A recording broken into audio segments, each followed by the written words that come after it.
Embun pagi masih membasahi dedaunan di hutan belantara alas ketangis. Di tengah rimbunnya pepohonan yang menjulang tinggi, berdiri sebuah pohon beringin tua yang akarnya menjalar luas bak tentakel raksasa. Di bawahnya, tergeletak seorang pemuda bernama Raden Mas Wijaya, terkulai lemas dengan luka menganga di dadanya. Darah segar masih mengalir, membasahi tanah yang kering dan berdebu. Wijaya bukanlah orang sembarangan. Ia adalah putra seorang bangsawan kaya raya, tampan, dan gagah perkasa. Namun, ia juga dikenal sombong dan angkuh. Seringkali memperlakukan rakyat jelata dengan kejam dan semena-mena. Ia gemar berburu, bukan untuk memenuhi kebutuhan, melainkan untuk memuaskan kesenangannya dalam membunuh. Suatu hari, saat berburu di alas ketangis, Wijaya bertemu dengan seorang perempuan tua, renta yang sedang mengumpulkan kayu bakar. Perempuan tua itu, yang dikenal sebagai Mbok Rondo, memiliki wajah keriput dan mata yang tajam. Wijaya, dengan kesombongannya, menghina dan mengejek Mbok Rondo.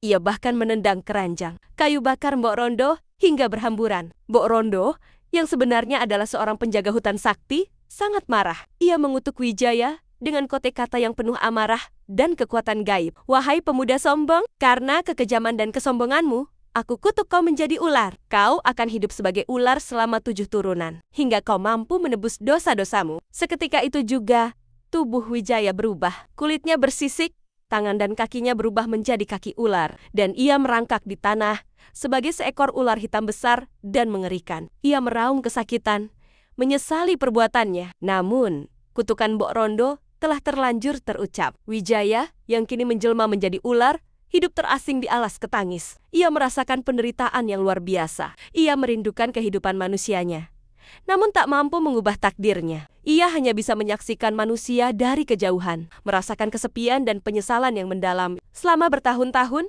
Wijaya sebagai ular hidup dengan penuh penyesalan. Ia berusaha menebus dosa-dosanya dengan melindungi hewan-hewan kecil dari pemburu dan membantu orang-orang yang tersesat di hutan. Ia bahkan menyelamatkan seorang anak kecil yang jatuh ke dalam jurang. Generasi demi generasi berlalu. Keturunan Wijaya, yang juga terlahir sebagai ular, mewarisi kutukan tersebut. Mereka semua hidup dengan penuh penyesalan, berusaha menebus dosa leluhur mereka. Mereka membantu manusia, melindungi hutan, dan hidup selaras dengan alam. Hingga suatu hari, keturunan ketujuh Wijaya, seekor ular hitam yang bijaksana dan baik hati, bertemu dengan seorang dukun sakti. Dukun itu melihat kebaikan dan penyesalan yang terpancar dari ular tersebut. Ia menyadari bahwa kutukan Mbok Rondo telah berakhir. Dukun itu melakukan ritual pelepasan kutukan. Ular hitam itu kembali menjelma menjadi manusia, seorang pemuda yang tampan dan bijaksana. Ia telah menebus dosa leluhur dan mewarisi kebaikan hati mereka. Ia hidup dengan damai, selalu mengingat pelajaran berharga dari kutukan yang telah mengubah hidupnya